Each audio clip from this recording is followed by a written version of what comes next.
Police in Tanzania have arrested over 100 militants it accuses of planning to set up bases in neighboring Mozambique.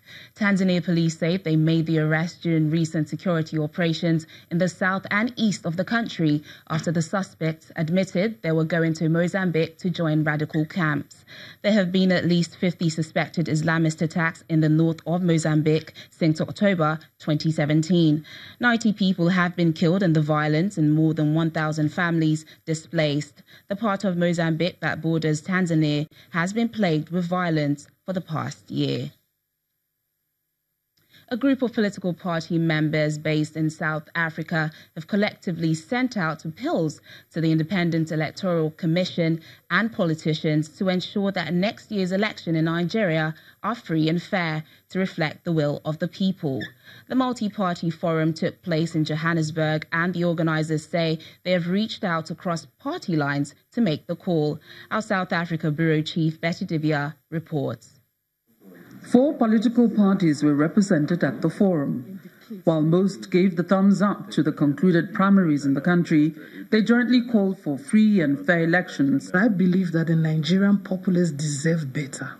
They deserve a country where they can be happy, where they can grow, where there's peace, where there's order and there's progress, where health care is a priority.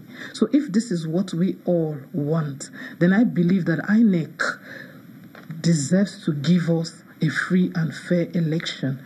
On the primaries, I must be honest, it was very undemocratic across party lines. Let's not lie about that, including my All Progressive Grand Alliance. But I still blame it on the structure called, the system in Nigeria. If anybody tells you it's a free and fair primaries, I don't think that person is being honest. The participants sent out pleas not just to political leaders, but to INEC, to the electorate and the media to place the nation's interest at the heart of all actions.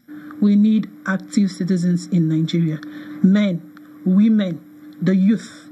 While we can say, oh, the electorate this and that, there's poverty and there's lack of education.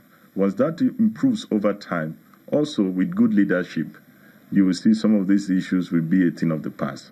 I'm advocating for us to embrace the positive change and to encourage the young ones, because we continue recycling people that have served us for 8 years, 10 years, 12 years at different capacity, and the country is not changing. The restructuring debate was not left out, so was vote buying and fake news. The forum also had suggestions on performance monitoring between elections. My advice will basically go to the electorate. Please be able to assess the people that are claiming they want to represent you. Integrity matters. On performance, we are developing an application. That is not for APC, it's not for Habgas, it's for Nigeria. How we can, make it better, because we started it to see that these our people are performing. It's very encouraging to see all political parties in South Africa in one room, talking cordially, speaking in one voice, calling for fair elections, and talking about unity and talking about the interests of Nigeria. Nigerians outside the country are not yet allowed to vote, but they're hoping this would change sooner than later. As they say, their interest in the nation's democratic development is no less than that of those back home. From Johannesburg, South Africa, Betty Dibia, Channels Television News. Still to come on the program, Ghanaian fashion designers make wave on the global stage. Please stay with us.